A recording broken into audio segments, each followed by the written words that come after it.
Welcome, Hans Pandeya. Yeah. You're the CEO of Global Gaming Factory, Yeah. Who just bought the Pirate Bay for 60 million kronor. Yeah. And you also participated in the seminar together with Forest, which is a think tank in Sweden, a liberal and green think tank devoted to all sort of reforms and notably in digital rights. Now, we'd like to ask you, after the seminar, also, what is going to happen now before you take over the Pirate Bay in the next 4 weeks? In the next 4 weeks, in 4 weeks, our shareholders will hold this meeting where they make this decision if we're going to acquire or if we should acquire or not. And they'll obviously think like file sharers. They know that if we change Pirate Bay, if we change the user experience and the culture, then the users will leave. So there's no point in just taking over Pirate Bay and introducing a new payment method by just converting it into an ordinary site. So that's where our technology comes in. We have bought the next generation file sharing technology, and that's a vital component in this deal. The idea is that we are going to upgrade the Pirate Bay's current technology, the BitTorrent technology, to the next generation file sharing technology so that we solve this conflict that is there, or this tension that is there in the market, where content providers and copyright holders aren't paid for the content. With our technology, we can now offer content providers and copyright holders payment as they want. We can fulfill their needs and demands, and at the same time keep the Pirate Bay site going as it always has. Free. Now, are you prepared to continue Pirate Bay if it's considered illegal in Swedish law? Well, we're Swedish. We have to follow the Swedish law, so that on the day of decision, when the shareholders decide, if they feel that we are violating Swedish law, well, then they will say no to the acquisition. So the Pirate Bay will continue as it has. It'll go back. We won't acquire Pirate Bay because our intention is not to start changing the user experience or changing the way it works from the user's point of view. Rather, with this new technology, we are going to create revenues on the internet, which we pass on to the file sharers so that they can pay the content providers. Do you need an agreement with the big content providers? Yes, we need agreements with all content providers, and we started discussing with. We've just announced now the acquisition, and we're talking to different different organizations in Russia, the UK, and the US, and we're telling them about our intentions to have a completely legal service. And what about if you don't reach an agreement? Well, then our shareholders will say, well, if on the day, you cannot expect us to reach agreements with all. In 4 weeks? In 4 weeks, I don't think we'll even reach one agreement. Rather, we might come to an agreement, a consensus about what policy we should have until we reach the agreement.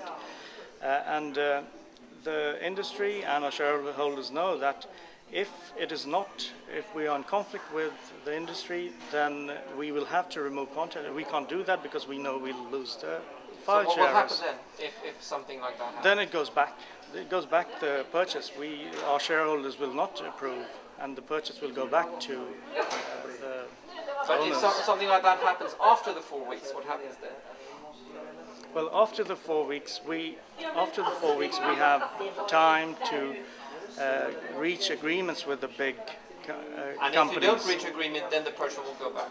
Yeah, right? then we have other scenarios. But if what scenarios are those? Those I'm not going to disclose. But if we don't intend to change the experience, the user experience, but the problem that is out there, we can solve that by most of the problem, majority of the problem, maybe 90% of all file sharers will be okay with them earning more money than the cost of the content. Is there any risk that the Pirate Bay will have to be shut down? No, there's no risk, because either we take over or we don't. We won't take it over if we're going to change anything. But if you take it over and it's declared illegal, what happens then? But if we take it over and it's declared illegal, we can't that wouldn't happen, because we would take it over provided the organizations and content providers representatives are okay with what we're taking over. And if you don't manage to reach this agreement in 4 weeks with major content providers, then the deal won't get through.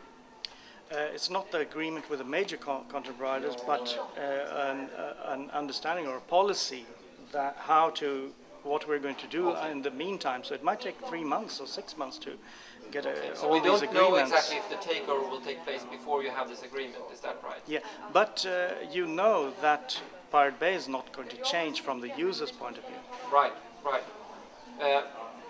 What is your own view on file sharing? Do you consider it yourself legal if it's not with the agreement of the content provider? Yeah, I think the current file sharing has a major flaw. There's a lot of value that's been created because of file sharing.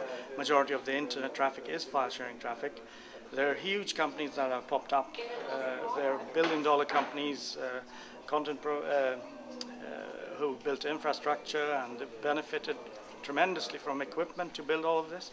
But so there's a lot of value that's been created by the content providers and copyright holders, and they've got nothing out of it. The value has somehow disappeared. With our technology, we create new value, we see the value, and we capture that value and give it to the content providers and also the good file sharers. They also have part of this because they have been spreading. They are part of the value creation. They have been spreading, distributing content, all that they've done free. But the people who are wearing T-shirts with the Pirate Bay on, they are rebels against the system. But you want to bring Pirate into the system now. How is that going to work? We're altering the system because if, as it is, we're changing. We have to We have to make a decision, all of us, what kind of society we're going to create going forward. Either there's one way of dealing with all of this, and that's creating a super big brother with tremendous amount of authority and law enforcement agents with a lot of authority, and we can store all the data and all the IP addresses and all the data about each individual on the internet and chase them and tell them what is good and bad and send them to jail or whatever. Or we can create a system where people can act in their own interest, like a file sharer. If he wants to get access to content, we ensure that he gets that, and the content provider is paid. Then there's no need to chase that file sharer, stores it. There's no interest. You don't need this legal structure. So it's a paradigm shift that's occurring, that started with file sharing, and I would say it started in 2001 with Napster, and now it's now we're taking it to the next step, where the centralized structure that is that you have in most Western societies is going to become distributed, where the power is more in the collective file sharer's hands, and the technology harnesses that to create this collective intelligence to get new services. Thank you very much, Hans. Forest will be coming back with researchers, economists, scientists on those issues of digital rights coming forward this fall and also next year. Thank you very much for participating in this seminar and answering our questions. Thank you. Thank you, Martin. Law enforcement agents with a lot of